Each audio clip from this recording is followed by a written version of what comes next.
हमारी दुश्मनी किसी भी संगठन से हो नहीं सकती। और सब जितने भी अच्छे डॉक्टर्स हैं वो तो इस धरती पर भगवान के भेजे हुए देवदूत हैं, वो तो धरती के लिए वरदान है।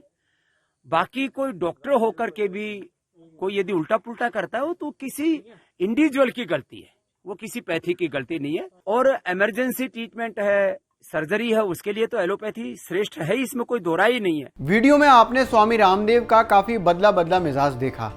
कुछ रोज पहले स्वामी रामदेव ने एलोपैथी को स्टूपिड साइंस यानी कि मूर्खतापूर्ण विज्ञान बताया था। इसके साथ ही उन्होंने डॉक्टर्स को भी काफी इधर उधर की बातें कही। इसके बाद पूरे देश के डॉक्टर्स ने उनका विरोध किया। IMA ने उनके खिलाफ चिट्ठी लिखी, देश भर में कई जगह उनके खिलाफ FIR हुई और उसके बाद स्वास्थ्य मंत्री डॉक्टर हर्षवर्धन ने भी स्वामी रामदेव को चिट्ठी लिखकर उनसे कहा कि उन्होंने ये सब गलत बोला है। उसके बाद स्वामी रामदेव ने अपने बयान को वापस लेते हुए उस पर माफ़ी भी मांगी। लेकिन इस सब के बाद भी स्वामी रामदेव ने जो आयुर्वेदा वर्सेस एलोपैथी का टसल छेड़ रखा था उसको जारी रखा। इसके साथ ही कई बार ये लगातार कोशिश स्वामी रामदेव ने की जिसमें आयुर्वेदा को बेहतर बताया और एलोपैथी को कमतर बताया। लेकिन अब स्वामी रामदेव ने एलोपैथी को इमरजेंसी के लिए सबसे बेस्ट ट्रीटमेंट बताया, साथ ही डॉक्टर्स को देवदूत और धरती पर वरदान तक बोला। स्वामी रामदेव ने कहा कि उनकी किसी भी संगठन से कोई भी दुश्मनी नहीं हो सकती। उन्होंने जो पहले कहा वो दवाओं के नाम पर शोषण करने वालों के खिलाफ कहा। मैं किसी भी संगठन और व्यक्ति के खिलाफ नहीं हूँ। डॉक्टर तो धरती पर भगवान के दूत जैसे हैं, अच्छे डॉक्टर तो हमारे लिए वरदान है। लेकिन कुछ डॉक्टर गलत काम करते हैं तो वो उनकी व्यक्तिगत गलती है, उसमें एलोपैथी की कोई गलती नहीं है। इसके साथ ही स्वामी रामदेव ने कहा कि इसमें कोई दो राय हो ही नहीं सकती कि इमरजेंसी ट्रीटमेंट और सर्जरी के लिए एलोपैथी से बेस्ट कुछ भी नहीं है। लेकिन इससे पहले आपको ध्यान होगा कि स्वामी रामदेव ने डॉक्टर का एक तरह से मजाक बनाया था। उन्होंने अपने एक योग शिविर में डॉक्टर्स के लिए बोलते हुए कहा था कि तीसरा बोला मुझे डॉक्टर बनना है, ये टर टर टर करते हैं, टर बनना है टर डॉक्टर। 1000 डॉक्टर तो अभी कोरोना की डबल वैक्सीन लगाने के बाद मर गए। कितने 1000 डॉक्टर।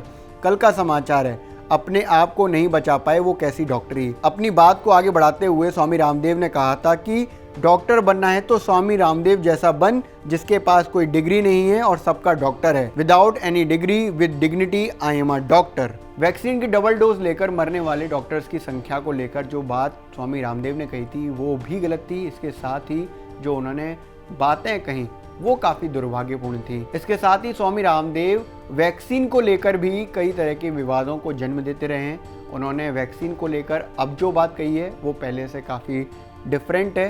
पहले स्वामी रामदेव ने कहा था कि पिछले कई सालों से हम लगातार योग का अभ्यास कर रहे हैं जिससे संक्रमण का कोई खतरा नहीं है। मुझे कोरोना वैक्सीन की कोई ज़रूरत नहीं है। वायरस के कितने भी वेरिएंट आ जाएं, संक्रमण से कोई खतरा नहीं होने वाला है क्योंकि मुझे योग संभाल लेगा। कोरोना को मात देने के लिए लोगों को अपने अपने इम्यूनिटी सिस्टम को मजबूत करना होगा ताकि संक्रमण से बचा जा सके।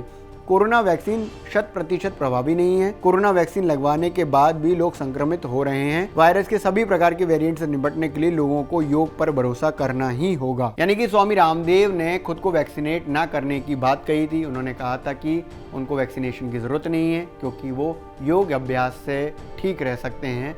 लेकिन अब स्वामी रामदेव ने वैक्सीन लगवाने की भी बात कही है। तो डबल वैक्सीन की डोज लगवाएं और साथ योग आयुर्वेद की डबल ताकत और पालें तो ऐसा सुरक्षा कवच तैयार हो जाएगा कि हिंदुस्तान में हमारा तो संकल्प है एक भी व्यक्ति की मौत कोरोना से फिर नहीं होगी। महाराज जी आप कब तक लगवा रहे हैं वैक्सीन? जल्दी लगवा लेंगे। बीते 1 महीने में एलोपैथी डॉक्टर्स और वैक्सीन को लेकर जो बातें स्वामी रामदेव ने कही, कहीं ना कहीं अब उनसे वो पल्ला झाड़ते हुए नजर आ रहे हैं। एक तरह से कहें तो वो पाला बदलते हुए नजर आ रहे हैं। कारण साफ है कि जो सब बातें साइंटिफिक नेचर की हैं, जो हम सभी के लिए स्वीकार्य हैं और ज़रूरी हैं, अब स्वामी रामदेव भी उनको स्वीकार कर रहे हैं।